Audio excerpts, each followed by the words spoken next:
اور بے موت مارا جائے، فکر نہ کرو، جو بات طے ہو گئی اس پر ہر بار عمل ہوگا۔ نادر خان نے پوری سنجیدگی سے کے ساتھ اسے یقین دلایا اور ٹھیلے میں بھری ہوئی پھلیوں کا جائزہ لینے لگا۔ کھلے بازار کے علاوہ یونیورسٹی اور کالجوں کو نہ بھولنا۔ جہانگیر نے چونک کر کہا، جیسے اسے کوئی بھولی ہوئی بات یاد آ گئی۔ آج تک کسی نے بھی ان اداروں پر براہ راست توجہ نہیں دی۔ اس بات پر منظم طریقے سے محنت کی گئی تو کامیابی کے روشن امکانات ہیں۔ یہ کام میں کروں گا، طارق نے پیشکش کی۔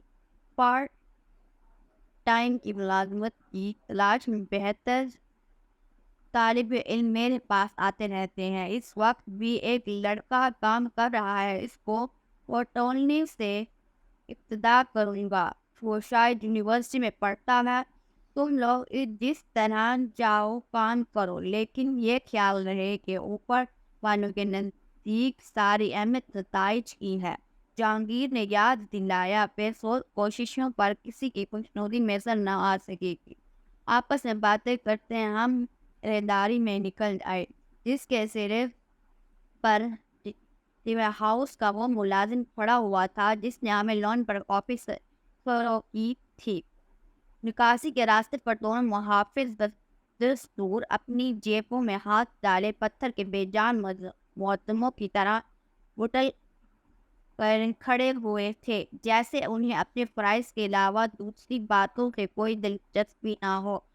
پھر چاروں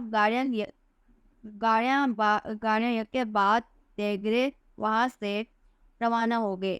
میں گاڑی ڈرائیور کرتے ہوئے دل ہی دل میں اسے سچویشن کے بارے میں سوچنے لگا جو جہانگیر سے فون پر میری گفتگو کے نتیجے میں پیدا ہو سکتی تھی۔ اب ہم میں سے کسی کا بھی ماضی قابل فخر نہیں تھا۔ جہانگیر اپنے زمانے کا جھکا ہوا بدمعاش تھا۔ 30 قاتل قتل اس کی ذات سے منسوب کیے جاتے تھے، لیکن تمام تجربات کے باوجود اس FIR میں اس کا نام نہ آ سکا۔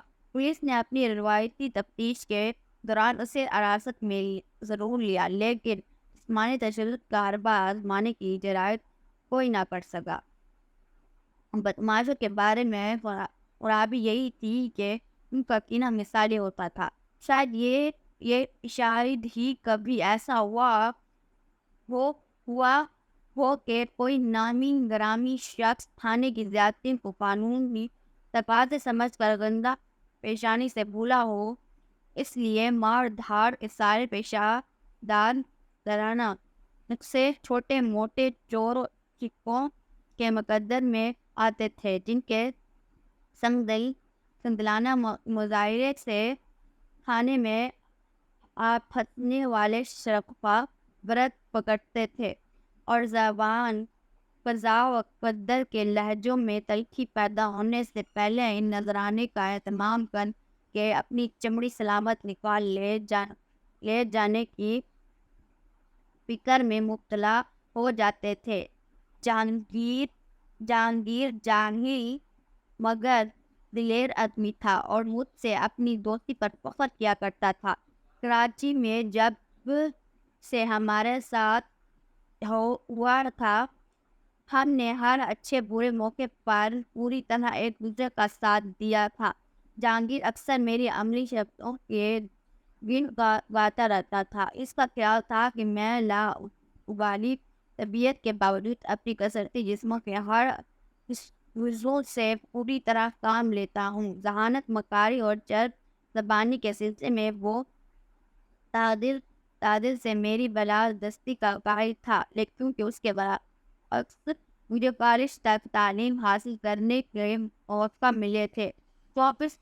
چوبیس نے اپنی الجھن کے سبب ضائع کر دیے اور کالج کی فضا میں 1.5 سال گزرنے کے بعد کوئی لیے بغیر جرائم کی دنیا کی طرف چلا آیا۔ جہانگیر کی مغفرت میں نادر خان اور طارق نے مدارب ہوا۔ نادر خان آزاد علاقے میں زرعی زمینوں کا مالک تھا جہاں بھنگ کاشت ہوئی تھی، اور وہ اس سے اعلیٰ قسم کی چرس کشید کے سرحد پار فروخت کیا کرتا تھا۔ پھر اس کا دل اپنے افغان خریدار کی بھتیجی پر آ گیا۔ وہ بہانے تلاش کر بار بار اس کا مہمان ہونے لگا اور آخر لڑکی کو اپنی طرف مائل کرنے میں کامیاب ہو گیا۔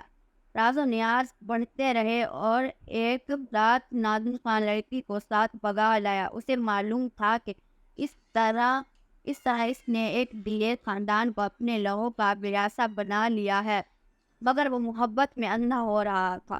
لڑکی کو سیدھا کراچی لایا اور اس سے نکاح کر لیا۔